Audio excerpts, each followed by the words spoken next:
Salam alaikum Mazoul, bonsoir. Rétro info de la semaine, comme chaque samedi, nous allons parler donc des législatives en Algérie, de la panique qui semble s'être emparée du régime, de ces méthodes éculées mais ô combien éprouvées, où nous voyons un régime toujours misé sur les régions les plus défavorisées, où il espère ramasser une cagnotte, si on peut dire. Nous parlerons aussi de la présidentielle française, pour laquelle Alger semble avoir fait son choix, avec un enthousiasme remarqué pour le candidat Macron. Et enfin, nous finirons par les législatives qui ont débuté aujourd'hui en France et un peu partout à l'étranger pour la communauté algérienne à l'étranger. Donc en France, ça a commencé aujourd'hui, samedi, dimanche, puis il y aura une interruption, on en parlera. Pourquoi cette interruption? Pour reprendre le troisième jour, le 4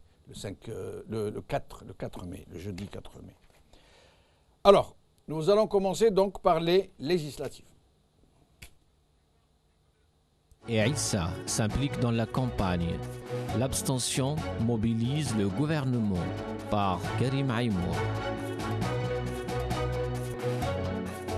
Avec nous donc pour en parler aujourd'hui de tous ces sujets, Fatih Bendali, membre du Conseil national de Jil Jadid. Merci d'être avec nous. Bonsoir, merci pour l'invitation. Merci. Hassan Oufar, journaliste. Bonsoir, merci pour l'invitation. Merci d'être venu, Hassan.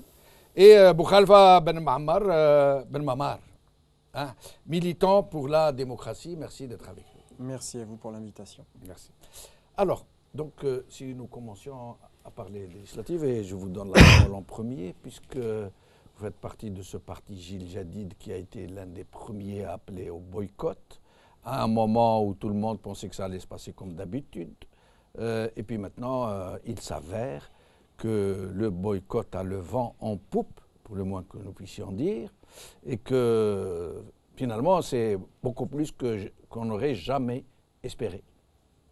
Écoutez, le moins qu'on puisse dire, c'est que nous sommes en phase avec le citoyen et le peuple algérien, dans le sens où ce que nous avons regretté et ce que nous avons refusé depuis pas mal d'années se concrétise de plus en plus. C'est-à-dire un régime qui fait tout pour s'accrocher à son règne, un dispositif électoral qui n'est là que pour une facette, c'est une vraie mascarade. On peut énumérer un certain nombre d'exemples et d'illustrations. Et tout cela encore, une fois, pour que nous soyons, en tant que Jil Jadid et en tant que l'un des partis ayant prôné le boycott, dans une cohérence et dans une certaine fusion avec le peuple algérien. Hassan Oufar, qu'est-ce que vous pensez de ce boycott? Vous vous y attendiez? Oui, bien sûr, on peut s'attendre en effet à ce qu'il y ait... D'ailleurs, c'est l'enjeu pour le régime en place, c'est de savoir à ce que le peuple algérien, M. Ben Ali parlait d'être en phase avec le peuple, c'est à ce moment-là qu'on va voir est-ce que le peuple justement est en phase ou pas. Donc l'enjeu, à mon avis, bien sûr, c'est d'avoir au moins un taux de participation, on va dire, respectable. Mais si le boycott est avéré et s'il est dans les proportions importantes, je pense que cela, à ce moment-là, on pourra parler de discrédit total par rapport à ce qui va arriver.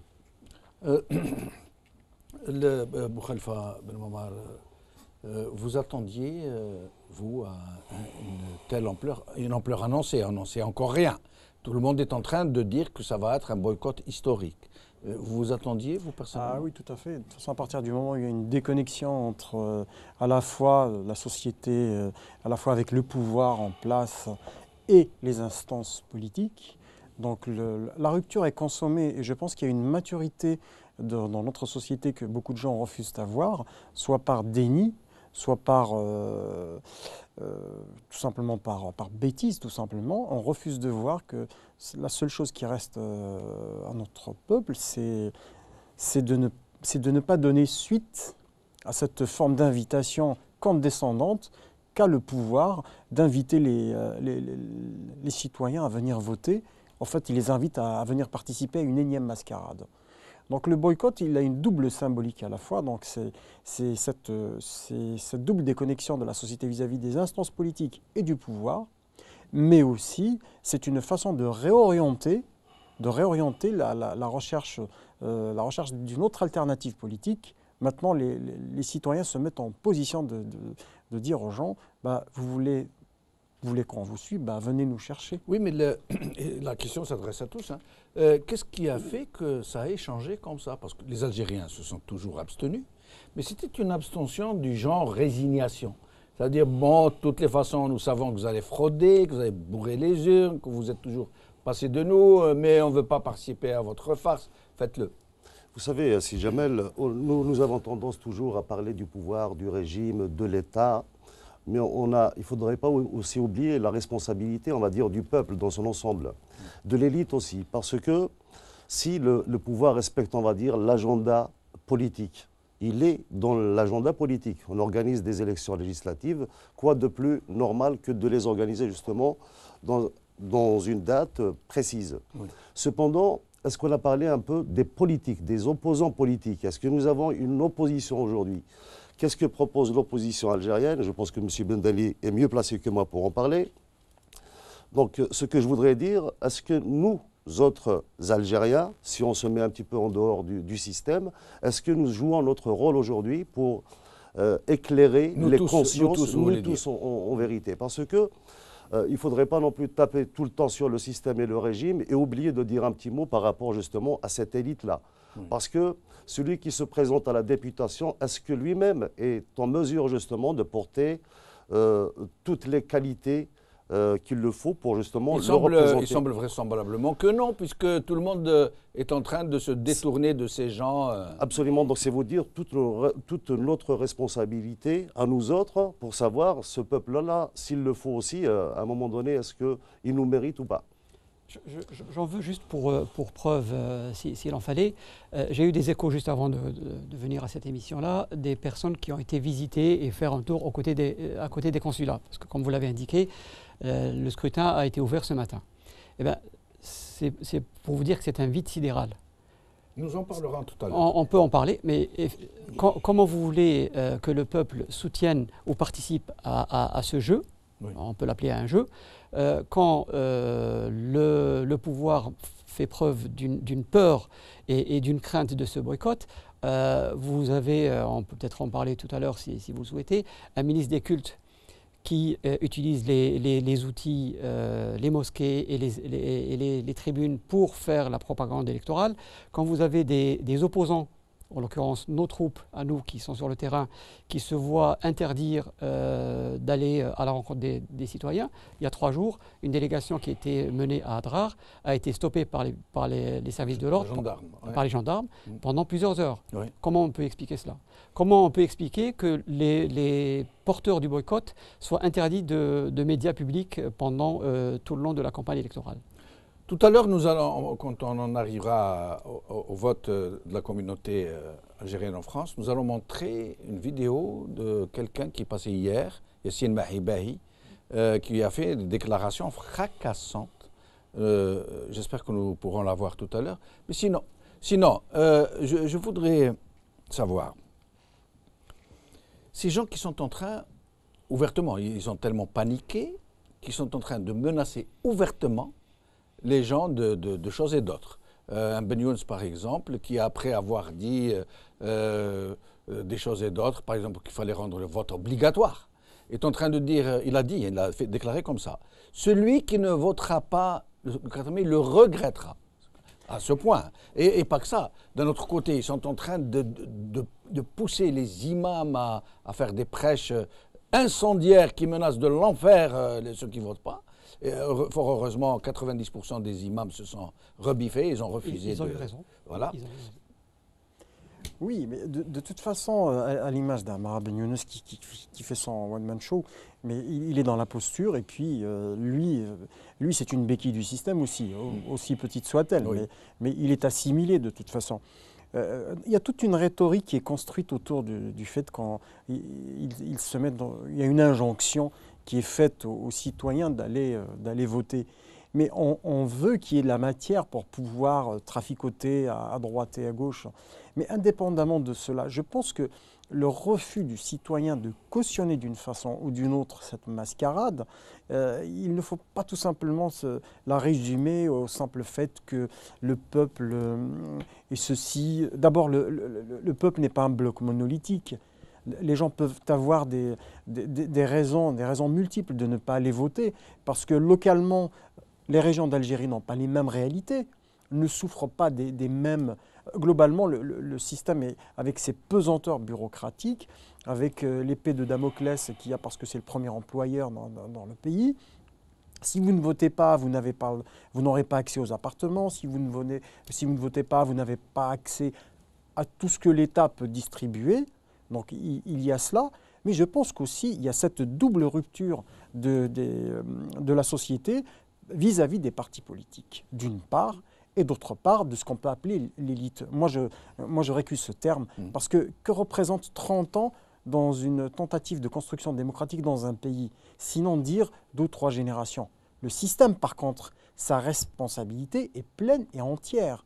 Je pense que les 200 000 morts sur la dizaine d'années des 90 ne peut pas passer comme ça en perte et profit et dire, comme a dit, enfin je ne suis pas d'accord avec mon ami Hassan ici, quand il dit est-ce que ce peuple nous mérite? Non. Moi je finis par me dire est-ce que nous méritons d'avoir un peuple comme celui-là qui refuse et qui est en train de nous donner des leçons de courage? Parce que je suis sûr et j'en suis convaincu. Nous allons y arriver justement sur ces jeunes qui sont en train de nous donner des leçons de courage. Mais avant, j'aimerais qu'on réponde à ma question. Qu'est-ce qui a fait que ça passe de la résignation, cette abstention d'indifférence, de je m'en foutisme, à ce boycott actif qui est sur le terrain, qui refuse et qui dit, qui le crie, qui le hurle, l'un ou l'autre? Parce que la société est en train de s'approprier ce geste d'aller voter ou de ne pas voter. Parce que je pense qu'il y a du recul. Donc le nombre de mascarades électorales... Pourquoi? Qu'est-ce qui a fait qu'ils changent d'attitude? Que les gens, depuis cette attitude de « oh, je m'en fous, moi, de toute façon, je ne peux rien changer, de toute façon, qu'est-ce que je peux faire tout seul ?» à cette attitude où ils s'engagent sur le terrain. Vous avez vu ce qu'ils font? Des panneaux électoraux? Bien sûr, mais parce que, vous savez, c'est exactement de la même façon que pendant les années 70 et 80, le génie humoristique algérien, on avait eu toutes les blagues salaces concernant le système. Et tout cet humour caustique qui est né pendant les années de plomb est né. Donc c'est de la même façon... La société en profondeur est en train de s'approprier des gestes et de donner du sens et une dimension à quelque chose qui aurait pu être banal dans une autre circonstance. Je ne vote pas. Non seulement je ne vote pas, mais je donne un sens au fait que je ne vote pas. Parce que je ne cautionne pas, parce que je ne veux pas servir de faire valoir ou d'avaloir tout simplement.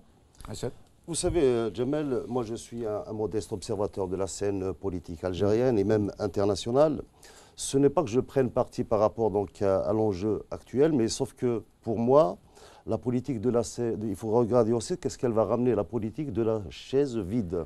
Pour les gens, par exemple, qui conseillent le boycott, admettons que l'appel soit reçu, soit entendu par la majorité des électeurs ou du peuple algérien. Il semble bien que oui. Alors, est-ce qu'on ne va pas rentrer dans une autre phase de crise politique encore plus grave? Parce que si on boycotte ces élections-là, il va falloir quand même trouver une alternance, une alternative.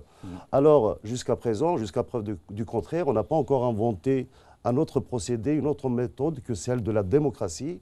M. Ben Ali a parlé tout à l'heure du vide sidéral. À ce moment-là, s'il y a un vide sidéral, il va falloir faire avec. On n'a pas d'autre choix.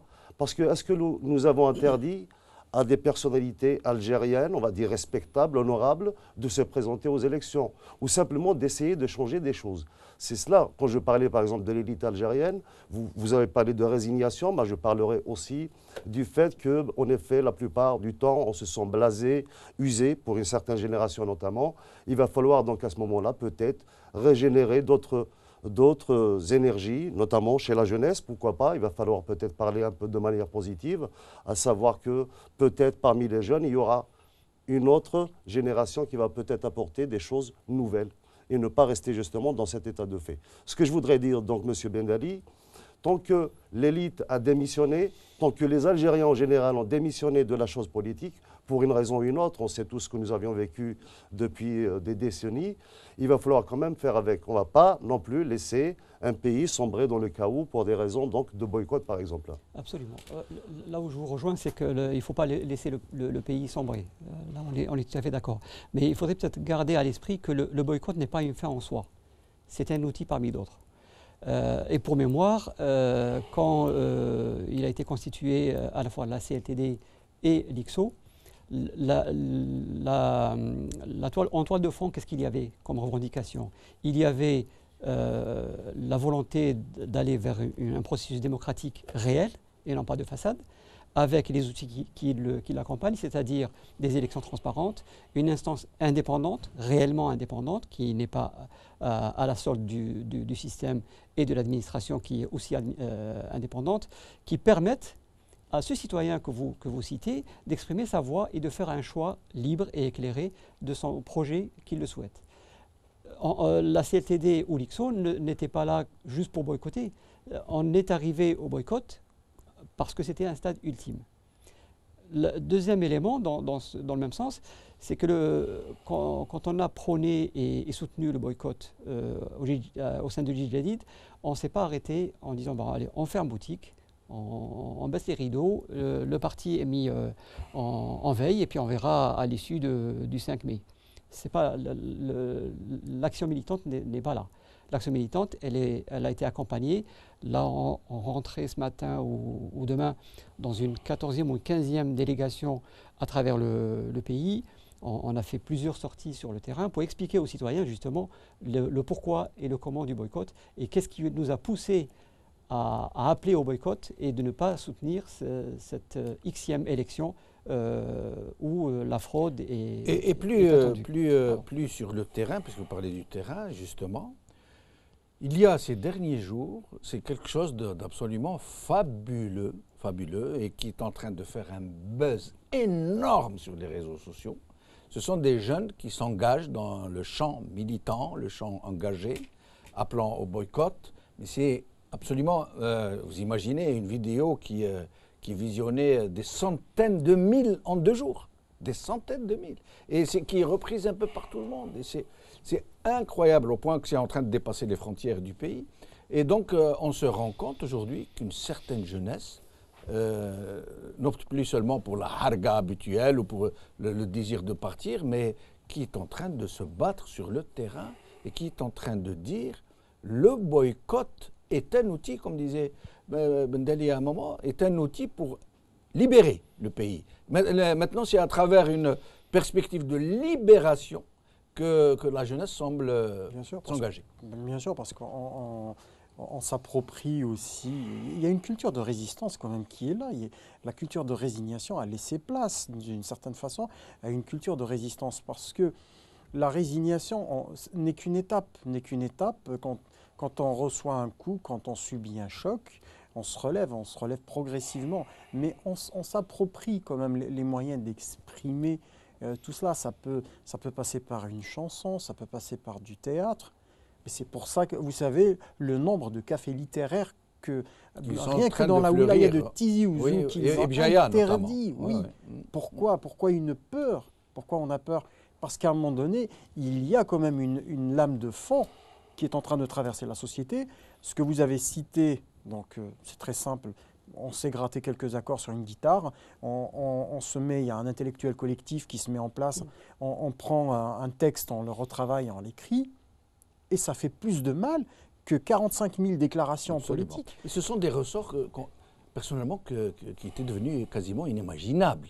Dans une société totalement blasée, totalement déconnectée, qui est déjà partie dans le seul rêve, à la limite, était de quitter le pays. Et là, d'un seul coup, sans qu'il y ait de leader politique, sans qu'il y ait de consignes venant de nulle part, c'est toute une synergie qui se met en place, et une synergie absolument admirable. D'ailleurs, vous allez remarquer, moi je ne porte pas atteinte, loin de moi l'idée, mais vous allez retrouver la même rhétorique chez les partis politiques qui ont accepté d'aller aux élections, c'est leur choix, et qui ont un tant soit peu cette même rhétorique en pointant du doigt les gens qui ne veulent pas voter. Ne veulent pas voter, donc vous allez avoir la politique de la chaise vide. Moi je me pose la question, qu'est-ce qu'un député pourra faire? Qu'est-ce qu'un groupe de députés pourront faire? Pourront-ils changer, amender la Constitution? Pourront-ils accélérer la construction d'institutions démocratiques?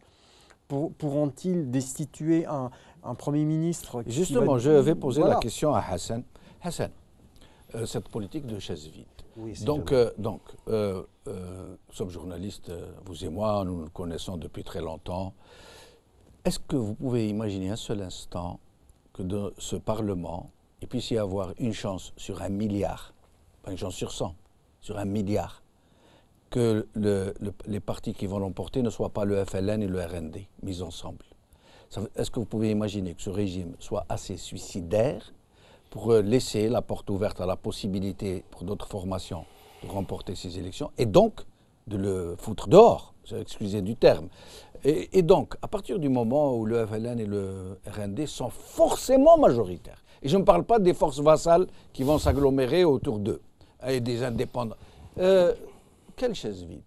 Quelle alternative pourriez-vous proposer dans un Parlement où la majorité est acquise au régime et que de toute façon ne vous laisse qu'une seule possibilité, c'est celle de faire du cirque dans les travées, de faire semblant de vous opposer, et qui, et là je finis, et qui de toutes les façons ne peut servir que de régime, puisqu'il va s'en vanter, il dit « Regardez dans ce Parlement dont vous dites qu'il est soumis, oh mais en train de m'insulter, de brandir des pancartes et même de faire le coup de poing ». Si jamais la dernière fois où vous m'aviez invité sur ce même plateau, j'avais parlé d'un pays, s'il était possible d'avoir un pays normal, d'avoir d'institutions normales. Je ne sais pas si vous vous rappelez donc de l'émission que nous avions faite. J'avais parlé tout à l'heure de faire avec, parce que ce que nous vivons en Algérie n'est pas normal. On l'avait dit à plusieurs reprises. On va faire avec, pourquoi? Parce qu'il n'y a pas d'autre choix. C'était pas, je ne voulais pas polémiquer non plus avec mon ami Boukhalifa, mais quand je parlais de la chaise vide, ce n'était pas de cautionner, mais attends une autre alternative. Moi, ce que je voudrais faire éviter, dans la mesure du possible, à ce peuple meurtri qui a beaucoup souffert, c'est de rentrer dans une autre phase de chaos, voire plus. Ça, personne. Et donc c'est trop facile, Hassan. Excusez-moi. Non, juste là. Donc il suffit qu'il ne vous laisse pas le choix pour que vous acceptiez. Après, ce que je voudrais dire, parce que l'Algérie, à mon avis, la jeunesse algérienne, le peuple algérien, le pays, l'Algérie, est un élément d'un ensemble. Nous faisons partie d'un ensemble, donc du monde. Regardez ce qui arrive dans d'autres pays. Moi, je pense qu'il y a en ce moment un phénomène qui est peut-être la disparition des idéologies. Nous sommes sur le sol européen. Regardez la transformation de la société européenne. Regardez la vie politique, notamment en France, lorsqu'on voit par exemple l'élimination, voire ce qui a survenu il n'y a pas très longtemps, donc la disparition pratiquement de la gauche, de la droite, donc tout ce qu'on appelle avant les partis classiques n'ont pas aujourd'hui la même configuration qu'il y a, allez, on va dire 15 jours. Monsieur Macron, qu'est-ce qu'il avait réussi? C'est de passer, à mon avis, de transcender justement ces partis politiques classiques pour créer des mouvements. Alors lui, il a appelé à des énergies qui peuvent être de gauche et de droite. Quand je dis cela, je m'adresse maintenant à M. Bendali. Est-ce que nous n'aurons pas cette possibilité un jour en Algérie, justement, de passer nos différences, de travailler notamment, par exemple, à la CLTD, qui était quand même un mouvement assez respectable, parce qu'on y a vu des personnalités de bords différents, mais qui étaient réunies pour, on va dire, l'intérêt de l'Algérie, pour l'amour de l'Algérie. C'est cela peut-être qui va, pour rejoindre maintenant mon ami Boukhalifa, l'espoir peut-être que vous avez cité vous-même à travers les réseaux sociaux, peut-être que la jeunesse algérienne dépasse maintenant, voire à un niveau peut-être plus clairvoyant que celui de son élite politique. Il y a une chose mais très vite, parce que nous devons passer au sujet suivant. Ça sera très, très rapide, je vous le promets. Il y a une chose qui est importante et qui est au cœur du problème, c'est le respect du citoyen algérien. Quand on dit ça, comment voulez-vous que le citoyen respecte le processus électoral ou respecte l'État de manière générale quand, d'une part, le slogan principal de la campagne était « Sema Sautek ». Hein, vous l'avez tous vu, entendu, etc. On nous rabâche tellement les oreilles avec ça que, et paradoxalement, on le propose d'une manière tellement méprisante, tellement dégradante vis-à-vis de ce peuple, auquel on demande de faire entendre sa voix. Son premier responsable, c'est-à-dire le président de la République, n'a pas prononcé un mot depuis des années. Ouais. Regardez on aurait dû lui dire à lui, c'est Massoto. Exactement. Ah. Alors après, on peut discuter de la chaise vide ou de participer ou pas, mais à partir du moment où le thermomètre ou le tensiomètre est biaisé, comment voulez-vous soigner le patient qui est entre vos mains? Et nous allons passer au sujet suivant, qui est donc le soutien du régime à M. Macron. Algérie Focus. Présidentielle française. Le gouvernement algérien apporte son soutien à Emmanuel Macron. Par Saïd Ouakli. Et je vous rends la parole. Très bien. Alors, sur ce sujet, de mon point de vue, il appelle deux petits commentaires. Le premier, c'est que pour les Algériens qui vivent en France, il vaut mieux Macron que Marine Le Pen pour les raisons évidentes des valeurs et du programme et de l'idéologie qui Mais est le derrière. régime a commencé à soutenir Macron avant le deuxième tour. Hein. C'est pour ça que je dis le premier point, je me positionne en tant qu'Algérien vivant en France. Voilà. Donc, cette parenthèse étant fermée, le pouvoir qui soutient un candidat qui, à ma connaissance, à cette heure-ci, est encore candidat. Absolument. On n'est pas encore au 8 mai pour proclamer ou pour féliciter les uns ou les autres. La première des choses, ce n'est pas tout à fait une surprise, à voir comment il a été accueilli à Alger il y a quelques jours avec une stature d'homme d'État, une visite officielle s'il en fallait, reçu quel à enthousiasme. Tout à fait, et reçu par plusieurs ministres. Le patronat, les ministres, le MAE, le Premier ministre. Le Premier ministre. Et il ne restait que le président de la République qui n'a pas pu voir, peut-être pour d'autres raisons. Soit. Donc ce n'est pas une surprise qu'ils le soutiennent quelques jours après, à l'issue du premier tour. L'autre remarque qu'on pourrait faire, c'est pourquoi ne pas avoir attendu pour soutenir de manière aussi flagrante et aussi solennelle la proclamation définitive des résultats. Et parce qu'il compte sur la gratitude, peut-être, de quelqu'un qu'on a soutenu avant qu'il ne soit élu. Peut-être. Et cette remarque me fait aussi dire que le plus important pour moi, en tant qu'Algérien, ce n'est pas le soutien à l'un ou à l'autre, c'est quel est l'intérêt de mon pays.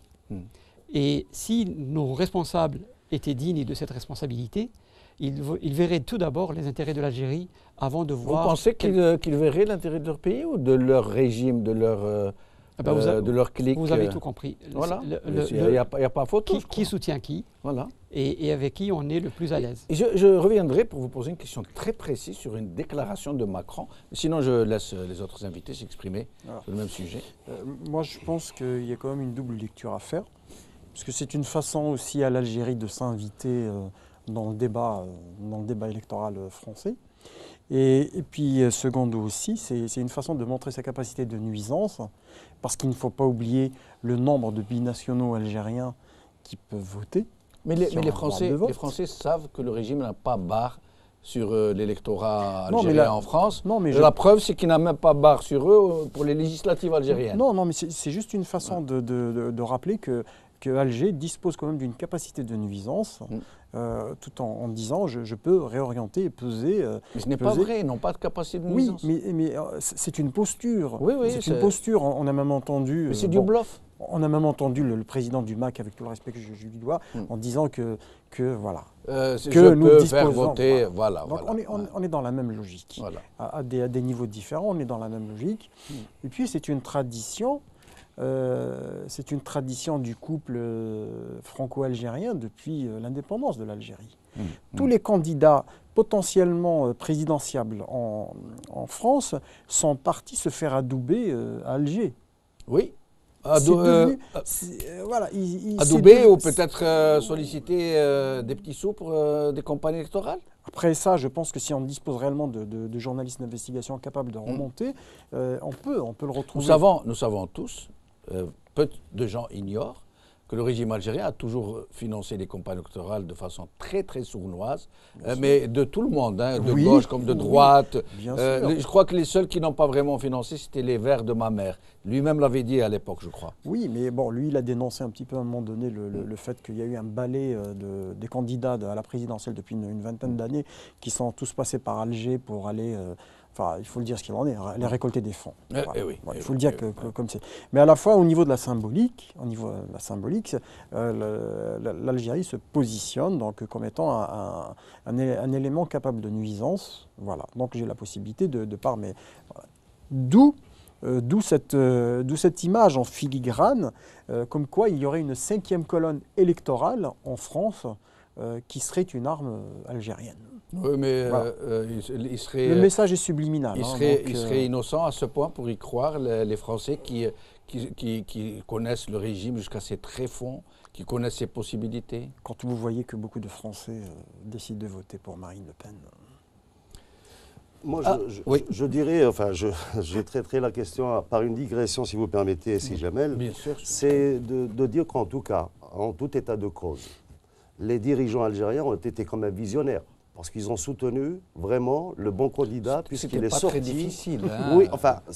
moi, je connais pas mal de gens qui ont pronostiqué... Non, c'était pas tout à fait gagné au départ, il y avait Fillon aussi qui avait ses chances, dont on disait qu'il avait un grand boulevard pour devenir avant les scandales. Avant les scandales. Mais après, c'était facile de deviner. Après, M. Ben Ali a parlé des intérêts de l'Algérie. Ce n'est pas pour, encore une fois, défendre le régime algérien ou les dirigeants algériens, mais simplement pour dire qu'entre Marine Le Pen et, bien sûr, Macron, il n'y a pas à tergiverser dans le soutien à apporter éventuellement. Avant-hier, Ali Benouari est intervenu depuis Alger pour nous dire juste le contraire. Il a dit que normalement, pour l'intérêt de l'Algérie, ce serait bien si on pouvait avoir Marine Le Pen. Et je finis. Il a dit parce que Marine Le Pen, ce qu'elle va faire pour empêcher les Algériens de débarquer en boat people chez elle, qu'est-ce qu'elle va faire? Elle va arrêter de soutenir le régime qui est en train de chasser les Algériens vers le nord. Si l'on reste dans la symbolique, M. Jamel, c'est de dire en fait... M. Macron a été le seul, par exemple, à essayer d'apaiser ce qu'on appelle donc la question mémoriale. Oui. C'est le seul dont lui, il a qualifié sans ambiguïté donc ce qu'a fait la France en Algérie de crime contre l'humanité. Et ça a été courageux pour lui parce que ça a joué en sa défaveur ici. Vous savez, toute la polémique qui a été créée ici en France à cause de cela. C'est, à ma connaissance, la seule personnalité politique française qui n'a pas lésiné à appeler un chat. Encore qu'après, ils ont mis des nuances. Il va bien sûr temporiser. Pour le reste, bien sûr, il faut attendre pour voir. Voilà. Nous allons écouter la déclaration d'Ali Benouari, justement, pour nous faire une idée, et après nous passerons à Fatah Bendali. Ali Benouari, donc, dites-nous un peu vos perspectives. Si Macron n'est pas élu, je sais que je fais des plans sur la comète, mais... Je vais peut-être choquer. Nous n'avons pas à faire les préoccupations des Français. Nous devons nous demander qui est le candidat à même de refonder les relations algéro-françaises. Qui est le plus capable? Pour moi, c'est Marine Le Pen. Seule Marine Le Pen est à même de procéder à une refondation véritable des relations algéro-françaises. Et d'une manière générale avec les pays du Sud. Je vais vous laisser finir, Ali Benouari, mais là, pour un pavé dans la mare que vous lancez, c'est un gros. Mais bien sûr, bien sûr. Seul, du point de vue de l'intérêt de l'Algérie et de l'intérêt de la France à long terme, j'observe que le Front National a toujours privilégié des relations de développement véritables, pas forcément pour de bonnes raisons, mais en tout cas, cantonner les populations du Sud, créer des conditions pour que les populations du Sud trouvent du travail chez elles et ne pas être aspirées en permanence pour venir en Europe. Ça, c'est un discours que moi, je trouve intelligent, dans lequel je crois. Je ne crois pas que Macron puisse faire autre chose. Fatah Bendali, Une question dans le même, j'allais dire, dans le même angle.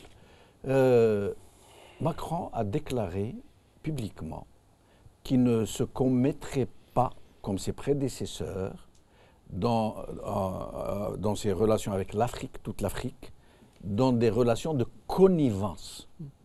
C'est extrêmement clair. Et Ali Benouari, à qui j'ai posé la question, il m'a dit il ment comme ils ont tous menti. À votre avis? Écoutez, on peut avoir plusieurs lectures de ce sujet-là. Mais à mon avis, le plus important, c'est qu'on puisse dépasser cette crispation passionnelle, historique et fusionnelle qu'on peut avoir entre la France et ses colonies africaines, parce que vous évoquez l'Afrique, et algérienne en particulier. Pourquoi? Pour la simple raison que quand vous avez un pays, en l'occurrence l'Algérie, où les 3/4 de la population, ce sont des jeunes qui n'ont pas vécu l'occupation et qui n'ont connu que l'indépendance, pourquoi rester dans cette fixation de part et d'autre, hein, oui. Qui dit, ou qui ne dit pas la vérité historique des événements, ou peut-être biaisée à la lecture des uns ou des autres, tantôt côté français, tantôt côté algérien. Et par définition, ça ne fait qu'alimenter et continuer à mettre des couches d'a priori, de ressentiment plutôt, entre les deux populations et entre les deux peuples.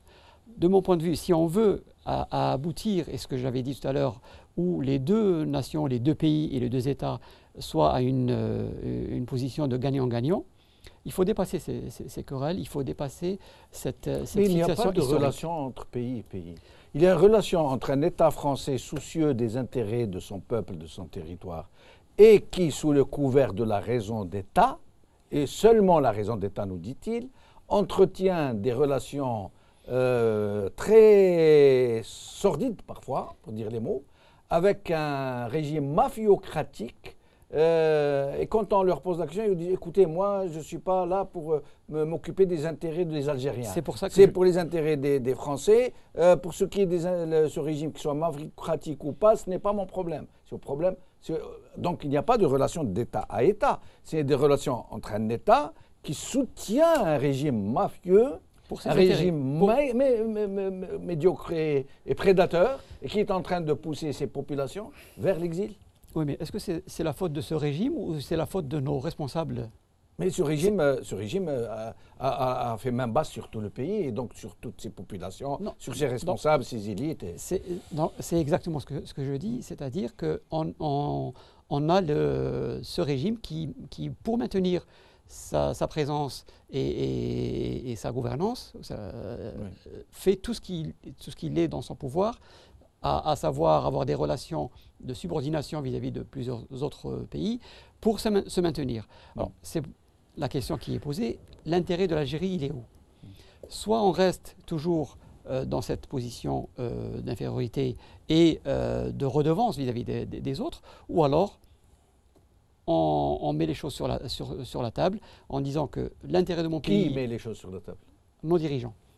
Mais les dirigeants sont des mafiocrates, nous le disons depuis tout à l'heure. On est bien d'accord. C'est pour ça que ça doit changer. Voilà. Et c'est pour ça que la position de Djil Jadid a été toujours d'aider ce régime à partir, pour rétablir les choses dans leur... Et nous allons passer au troisième sujet, parce que nous n'avons plus beaucoup de temps. Donc le vote des Algériens qui vivent en France aujourd'hui, vous me disiez tout à l'heure, Fatah Bendalik, c'est le vide.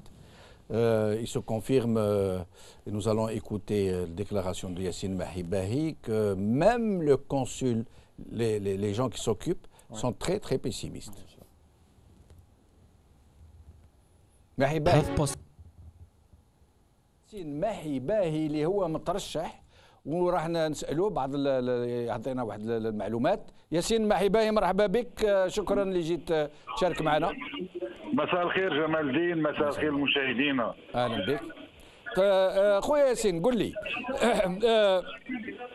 كيف راهي صايره الامور في الانتخابات هنا في فرنسا وانت مترشح، انت من المترشحين، ولو انا قلت لك يعني صراحه بيناتنا هضرناها بيناتنا، قلت لك ما عندك اوكين شانس، قلت لك يعني باش تفوت هذه غير نحيها من بالك، مادام ما كانش الفوت كاين التعيينات مش الانتخابات بصح ما تدريش كاين ربي بالك ما تدريش.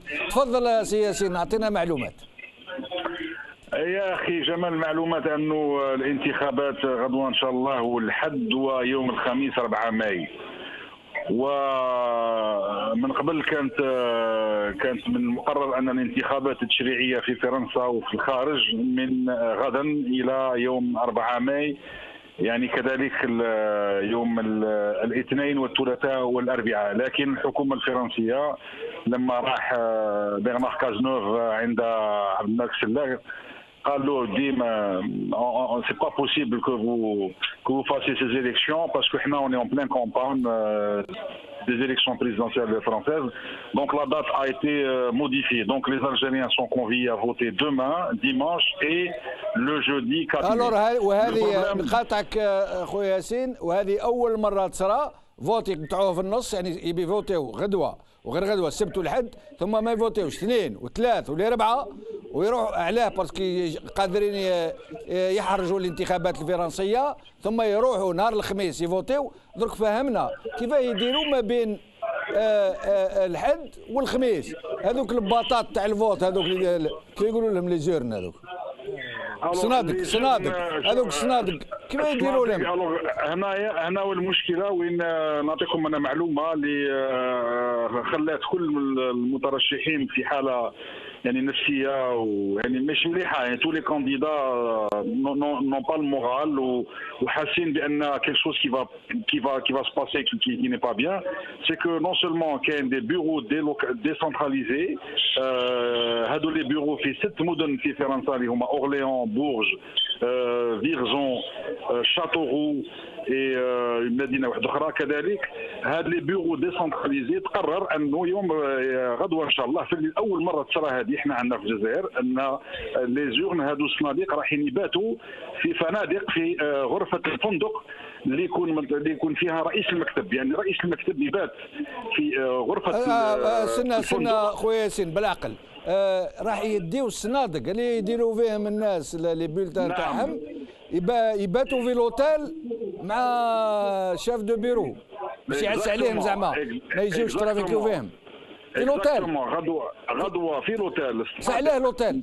علاه مش كونسيلا؟ علاه مش parce que c'est des régions qui sont lointaines. Massabouche, il y a une désorganisation totale, voilà, qui fait qu'ils ont décidé que les هادو المناطق اللي عديتهم لك هاد les bureaux délocalisés, ils ont décidé باللي غادي يباتوا في les chambres d'hôtel. c'est-à-dire انت تكون رئيس المكتب اللوغن الصندوق يبات معك في لا شامبر دوتيل. وهذا هو الشيء اللي ça nous choque énormément. et هذا الشيء اللي مخلينا نقولوا بان يعني ربما راح يوقع شي حاجه من ناحيه يعني من ناحيه التزوير. بارك الله فيك. خويا ياسين معي باهي. يا عاده في فرنسا ما يفوتيوش الناس، عاده ما يفوتيوش خلاص وقليل. هالخطره تنتظروا يعني كاين مشاركه؟ أقول صراحة ما قاله أحد القنصل وكان عنده الشجاعة وقالها لنا. قال أن في 2012 في قنصلية من القنصليات الفرنسية نسبة المشاركة كانت 7%. قال لي لو وصلنا 5% رانا ملاح. اسمح لي خويا ياسين، اسمح لي. قال لك قنصل قال لكم في 2012 لحقنا ل 7%. وهذا الخطرة إذا لحقنا ال 5% رانا ملاح. 5% on est bien. Il faut avoir le courage de dire la vérité. أمام المشاهدين. وقالها لكم في بزاف ولا قال لك غير لك وحدك؟ لا كنا بزاف، حنا كل كاع لي كانديدا قالها لنا في اجتماع من الاجتماعات يعني قالوا دي يا جماعه باش ما هكذا هذه القضيه نتاع الانتخابات اللي ما غاديش يصراو لو 1 ماي، يصراو السامدي والديمونش وفرنسا هي اللي قررت يا جماعه اذا لحقنا 5% رانا ملاح. انسان ما يكذبش ويقول الحقيقه. انا ترشحت ولكن علي ان اقول الحقيقه للشعب الجزائري كما قال لك في المعنى ركبه فوق الخيل ولا قاعده فوق حجر السلطان والفهم يفهم. الله ركبه في الخيل خير من قاعده في حجر السلطان. فوق حجر السلطان والفهم يفهم. وانا فهمنا احنا خويا ياسين وبارك الله فيك. Il y a de quoi, franchement. Alors, les urnes vont passer la nuit à l'hôtel, on va voter juste samedi, dimanche, parce que la France a demandé au régime algérien de ne pas voter lundi, mardi, mercredi, pour ne pas gêner les élections françaises. On interrompt un processus électoral. Vous me direz, bon, c'est dans leur habitude de les interrompre. Ensuite, on prend les urnes, on ne sait pas où les mettre, on les met à l'hôtel. Et la cerise sur le gâteau, le consul lui-même dit aux candidats, en 2012, nous avons eu 7%, mais cette fois-ci, il ne faut pas s'attendre à 7%. Il ne faut pas rêver. Si on a 5%, c'est un miracle. Encore que là, il aurait eu un peu plus de courage, il aurait dit que même les résultats au final ont été tripatouillés. Parce qu'on a eu droit à un ancien chef du gouvernement, à d'anciens ministres, d'anciens walis, qui ont dit que, voilà, en 97, il y a eu, on a tripatouillé. Mais qu'est-ce qu'il faut attendre? C'est l'essence même des pratiques du système. Ce n'est pas une désorganisation, ce n'est pas un manque de moyens.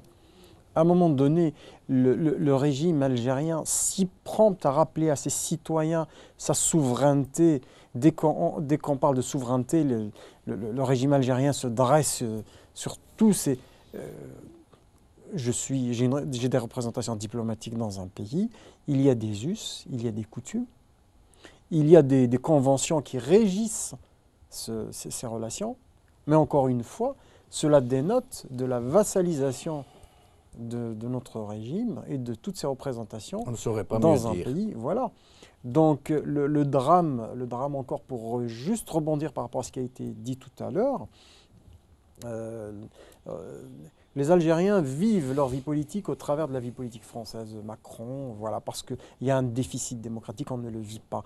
On n'a pas d'institution, voilà. Malheureusement, c'est ce qui est. Mais je pense qu'indépendamment du truchement des résultats effectifs qui vont se faire, mais cela dénote encore une fois que ce régime se couche encore. Donc on est encore dans ce rapport de vassalisation. Le monsieur tout à l'heure qui a dit que Marine Le Pen ferait le plus grand bien, c'est la posture de l'intellectuel qui ne veut pas se mouiller dans la construction des institutions démocratiques de son pays. C'est la posture de l'Algérien qui refuse de se mouiller la chemise et de mouiller sa chemise aussi pour aller construire. A beaucoup fait dans l'engagement. Oui, je suis désolé, mais lui ne représente, je pense qu'il a quand même, là il fait complètement fausse route là-dessus. C'est aux Algériens de se prendre en main et je n'attends pas d'autres pays de venir pacifier les rapports que nous avons avec eux. Peut-être qu'il voulait dire que Marine Le Pen empêcherait une connivence avec ce régime, que la France arrêterait de soutenir le régime et qu'elle laisserait les Algériens enfin pouvoir s'occuper de leurs affaires. Pensez-vous réellement et honnêtement que Marine Le Pen va casser tous les réseaux France-Afrique? Pensez-vous que Marine Le Pen va casser... Vous êtes dans un pays où on ne produit ni café, ni banane, ni essence. Pensez-vous qu'elle va casser tous ces rapports qui ont mis pratiquement un demi-siècle à être construits? Vous achetez de l'essence en France, elle coûte 3 fois plus qu'en Algérie. Les Algériens la payent plus cher. Un pays comme la France où on ne produit pas la banane, on la consomme. Ouais. Les Français contrôlent les réseaux de la production du café dans toute l'Afrique. Et ce n'est pas des partenariats, c'est les réseaux France-Afrique. Oui, qui sont basés sur tout ça. Donc je ne pense pas, ça va être encore une tradition et je pense que la posture la plus courageuse aurait été de dire nos institutions démocratiques demain permettront à l'Algérie d'avoir un rapport de vis-à-vis avec tous les pays du bassin méditerranéen et à leur tête la France. Et je pense que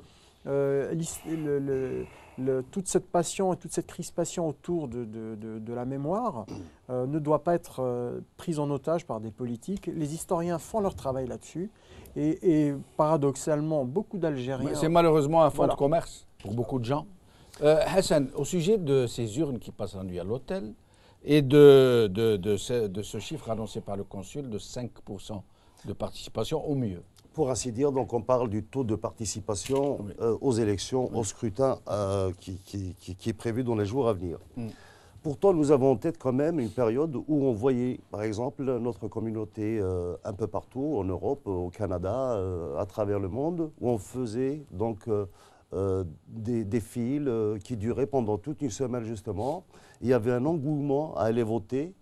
Pourquoi? Parce qu'à cette époque-là, justement, ils voulaient donner l'exemple, ils voulaient se mettre vraiment au devant de la scène politique algérienne pour ensuite, d'ailleurs ça a donné ses fruits parce que le peuple algérien était à l'époque parti voter en masse. Si ma mémoire est bonne, je crois que c'était du temps donc, de l'élection du président Zerouel, entre autres. Malgré la décennie, malgré le terrorisme, malgré la difficulté de cette époque-là, il y avait un engouement. Donc, il y a espoir, ensuite désespoir. Si vous désenchantez, si vous promettez des choses, on vous donne en effet un peuple et pour vous donner encore un délai, il peut vous patienter encore quelques années, mais s'il y a un désenchantement à chaque période, eh ben, on revient au désabusé dont on parlait tout à l'heure. On est désabusé de la chose politique. On s'éloigne de nos droits, déjà civiques, parce que c'est déjà un droit de voter, et on s'éloigne aussi de nos devoirs, et donc des intérêts.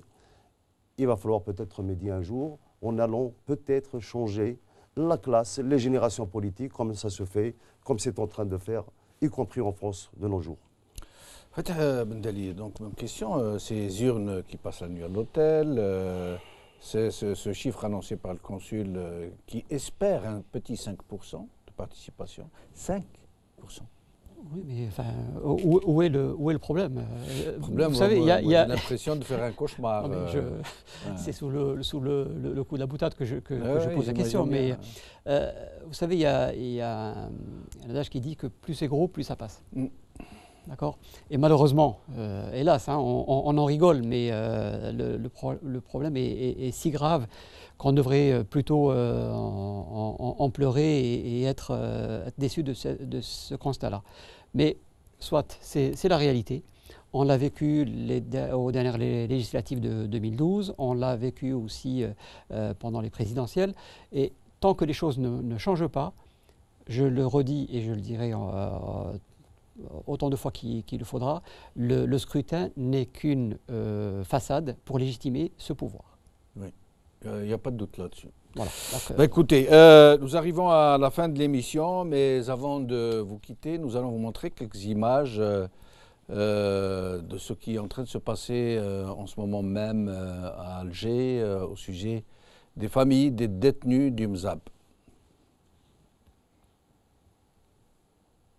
Voilà, nous voyons des enfants qui sont en train de relâcher mon père.